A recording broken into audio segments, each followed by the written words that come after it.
Dites-moi pas que c'est pas vrai. Thierry Breton banni des USA comme un vulgaire délinquant.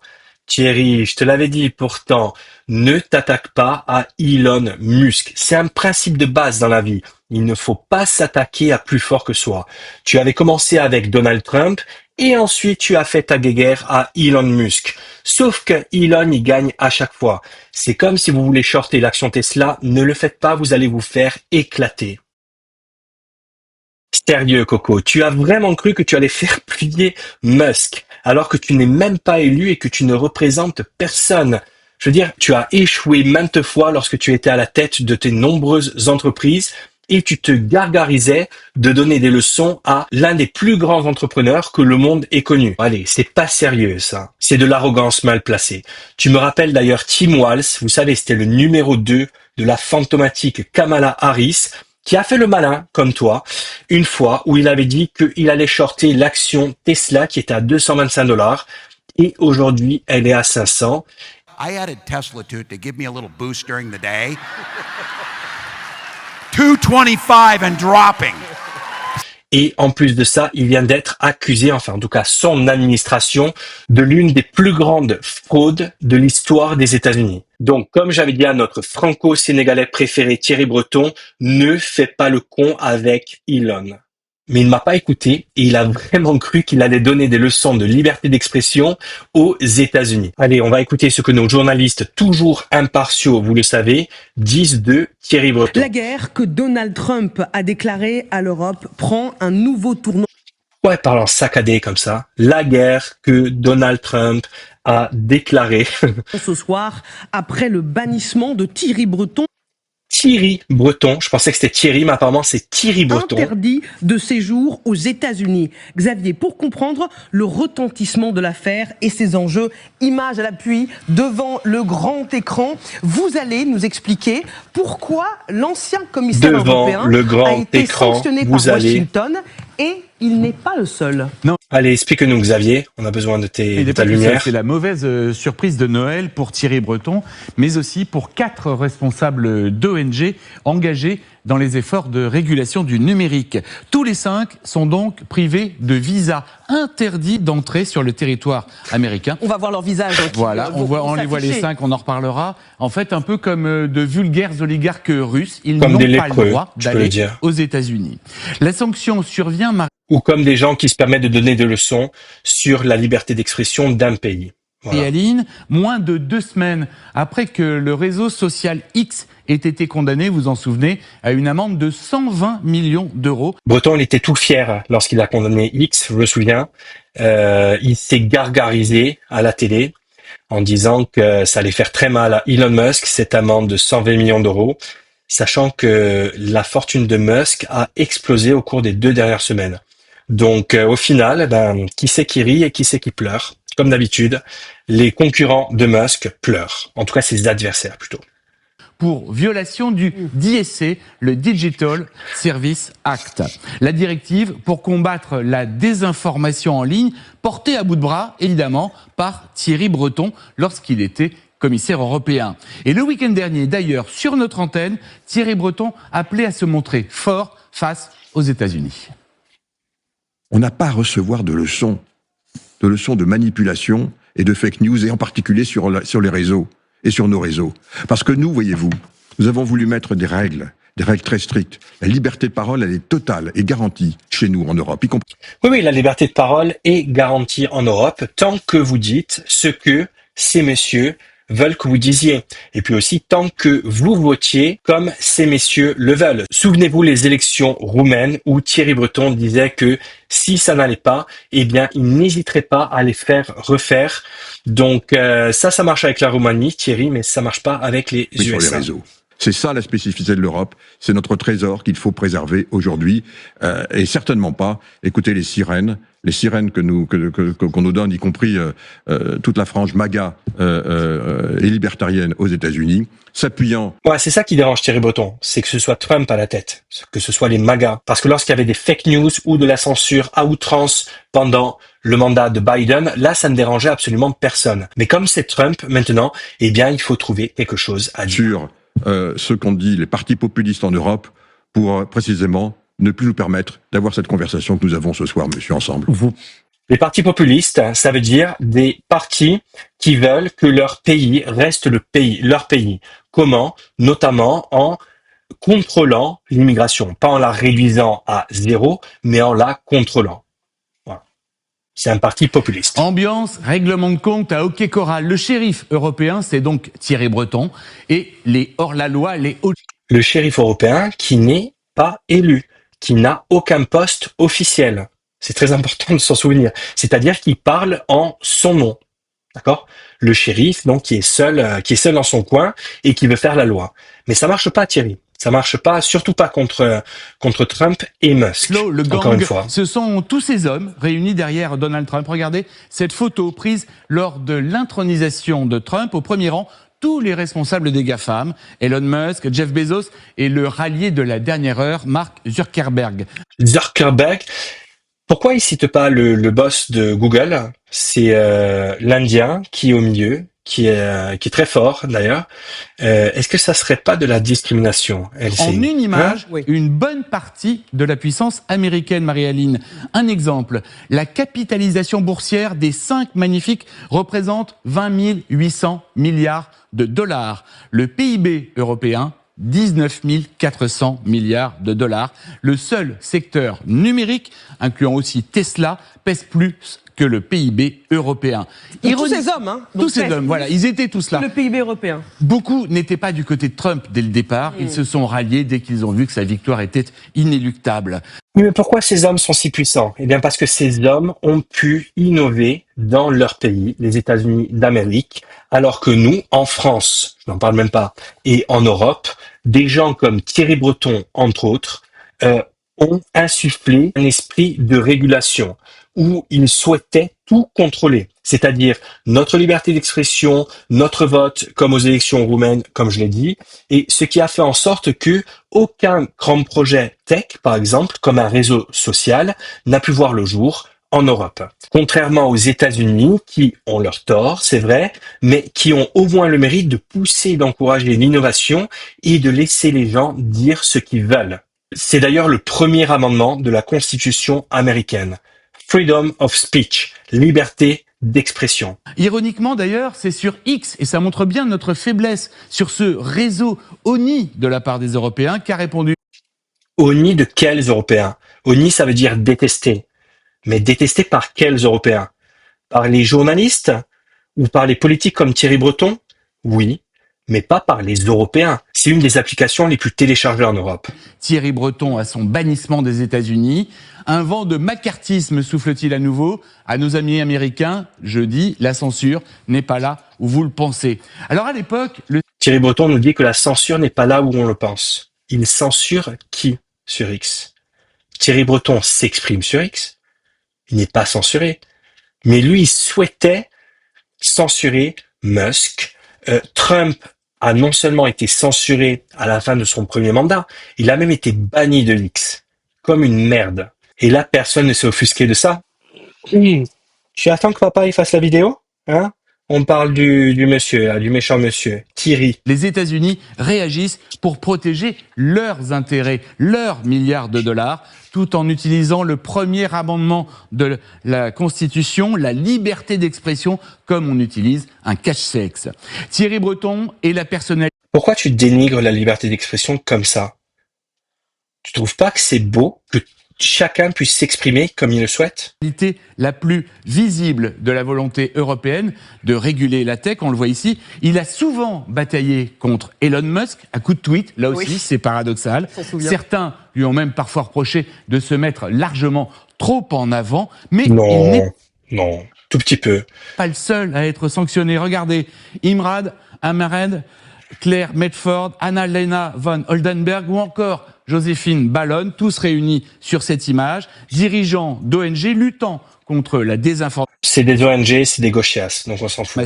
sont eux aussi interdits d'accès aux États-Unis. Et quand on sait qu'à la fois On s'en fout. Trump Crasse. et J.D. Vance, par exemple, veulent modeler à leur image le personnel politique européen en influant sur les élections, ils l'ont dit à de plusieurs reprises, notamment en faisant monter les partis nationalistes. Oui, bien sûr, parce qu'eux n'influencent pas les élections. Pas du tout. non, pas On du tout. comprend mieux que l'Europe a vraiment intérêt à se défendre. Merci Xavier d'avoir Donc, t'as posé vu y penser avant, aussi bien peut-être les termes du débat. Gallagher, de quoi cette sanction est-elle le nom ? Je pense que le terme qui est choisi par... Alors, c'est pas l'actuel shérif. Il faut rappeler qu'il n'est plus en Il n'est plus en fonction. fonction, oui. C'est l'ancien commissaire au marché intérieur. Terme de Même lui, il reprend Thierry Breton.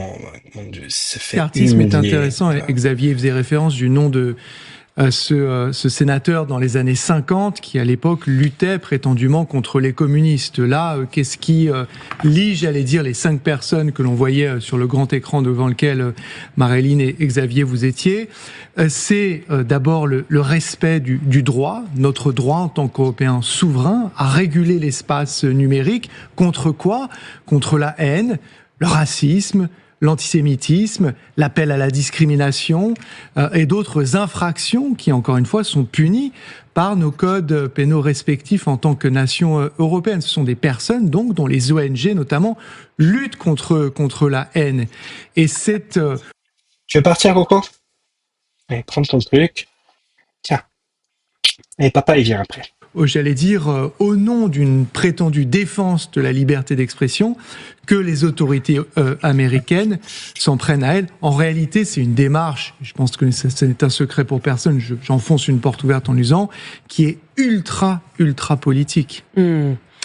Dans ce débat, permettez-moi d'accueillir l'ancienne ministre des Affaires européennes, Nathalie Loiseau. Oh non. Bonsoir, Oh, mon députée Dieu. européenne Renew. Je sais que vous avez beaucoup de choses à dire et on a évidemment envie de vous entendre. Mais avant de vous donner Non, on la n'a pas parole, envie de Madame la t'entendre. ministre, je me tourne vers vous, Elisabeth. C'est Est-ce que la dégueulasse. chasse aux sorcières est de retour en Amérique ?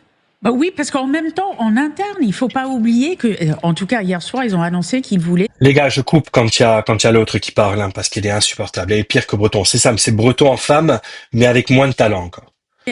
à nommer un moniteur, quelqu'un pour surveiller ce qu'ils appellent en gros un bias monitor. Donc pour surveiller CBS, une des grandes chaînes, c'est comme si quelqu'un de l'Élysée venait nous dire ce qu'il faut dire et ce qu'il faut pas dire chez LCI. Donc Non, ça se fait pas en France. C'est pas comme si l'Arcom interdisait des chaînes. Non. aujourd'hui, c'est une Nous, on chasse n'est pas comme ça, à sorcières en interne et en externe. Tout ce qui ne correspond à leur vision va être un cible. Thierry Breton, qui est, on se souvient des lettres échangées avec Musk, assez virulent, est un cible depuis longtemps. L'Europe est un cible, mais c'est aussi des cibles en interne et c'est tout un politique qui prend le feu. Et moi, Thierry Breton, c'est pas une cible prise au hasard. C'est juste qu'il n'a pas arrêté de s'attaquer à ce à quoi les Américains tiennent le plus, encore une fois. C'est la liberté d'expression. Cet homme qui ne représente personne explique à un pays ce qu'il doit faire pour être validé en Europe. Mais encore une fois, c'est pas à Thierry Breton de décider. Je rejoins Xavier. Ça fait penser au macartisme. À aux grandes différences, c'est que le macartisme était beaucoup plus en interne. Là, c'est aussi une politique étrangère qui prend forme. Général Chevancy. Oui, nous sommes dans un conflit civilisationnel pratiquement. D'abord, on a un éclatement de l'Occident. C'est une réalité. Avant, il y avait quand même un bloc avec des valeurs démocratiques partagées. Là, il y a je ne parle pas de dérive, mais une orientation différente de la part des États-Unis. Est-ce qu'elle va durer? C'est un autre sujet, parce que la démocratie aux États-Unis existe quand même, et dans 3 ans, nul ne sait qui sera le prochain président de l'administration. Ce sera J.D. Vance. Mais globalement, nous sommes à une divergence profonde sur la manière de voir la société. Alors, on peut toujours critiquer liberté d'expression par liberté d'expression. Je pense quand même que on nous limite relativement la liberté d'expression en France d'une certaine manière. Et voilà. Il est en train de dire ce que je vous ai dit pendant un quart d'heure. Par exemple, et en Europe, parce qu'on met toutes les lois qui vont bien pour, et qu'à un moment donné, on peut Vous poser êtes la question. d'accord avec J.D. Vance et Donald Ouais. Et c'est quoi le problème? Je n'irai pas jusqu'à là. Je dis simplement, je constate. Mais vas-y, assume. Tu as peur de quoi?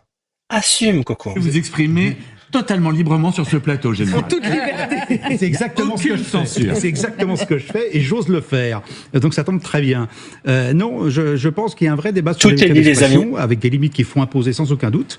Mais il y a des extrêmes vers lesquels il ne faut pas aller. Mais aujourd'hui, on a quand même l'impression que d'un côté, au nom de la liberté d'expression, on autorise à tout ce que l'on veut aux États-Unis, ce qui n'est pas acceptable non plus. Et puis d'autre côté, Pas tout n'est accepté aux États-Unis. Vous ne pouvez pas tout poster, d'accord? Mais c'est vrai que la liberté d'expression aux États-Unis est très grande.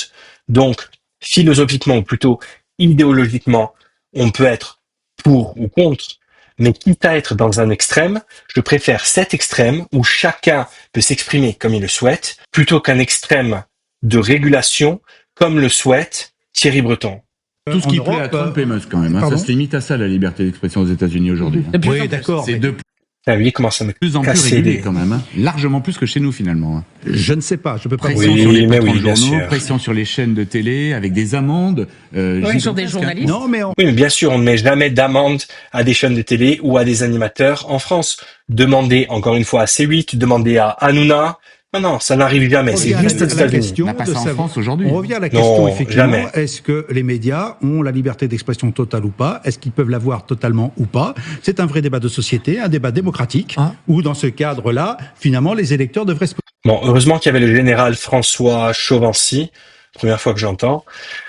Mais voilà, les amis, vous comprenez un peu quels sont les enjeux et surtout, comme d'habitude, ces journalistes qui ont toujours un parti pris.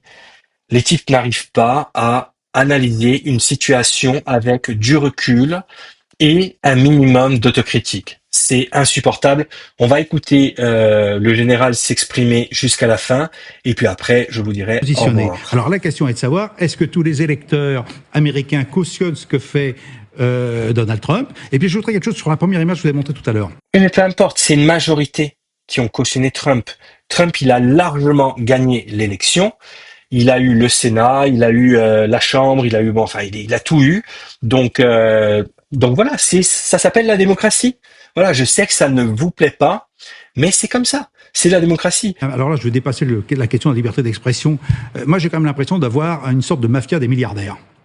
Ah oui, l'image des 5 que c'était Xavier Ah a bah, montré, c'est qui ça. détiennent On n'est pas tellement sur l'équivalent du l'idéologie, PIB de l'Europe. McCarthy, c'était pour lui, eux, c'est pour En leur... rappelant Voilà. que Bezos J'ai a quand le même- Washington J'ai Post. quand même l'impression qu'il y a une tentative de mainmise sur l'économie mondiale par ces gens-là.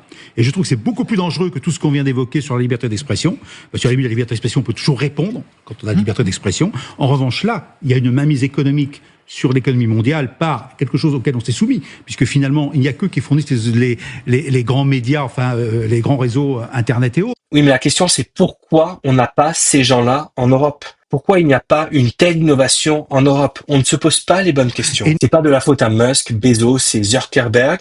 C'est la faute à notre mindset en Europe qui est dégueulasse, où on préfère réguler plutôt qu'innover et pousser surtout les entrepreneurs, nos entrepreneurs, à se défoncer pour donner le meilleur d'eux-mêmes. Mais non, nous, comme je l'ai dit, on régule et surtout on taxe. Qu'est-ce que vous voulez qu'il se passe? Donc tout le monde se barre aux États-Unis et voilà. Donc, Complètement démunis, parce que technologiquement, on n'a pas été capable de faire face. Donc aujourd'hui, je crois que le danger il est plutôt là, et que là, on peut verrouiller notre liberté d'expression, parce que ces gens-là permettent une forme de liberté d'expression de s'exprimer, mais nous sommes embêtés. Vous êtes bien sur Twitter, moi j'y suis sur Twitter. Et bien sûr, je suis et sur quand on voit X. ce qui est écrit dessus, il y a un moment où on se dit, parfois il faut aussi limiter ce qui est exprimé dessus.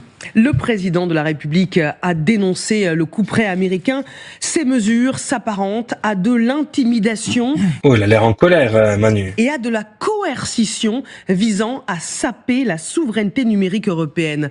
Que dit l'ancien ministre en charge de l'Europe et député européen? On s'en fout de ce qu'elle dit.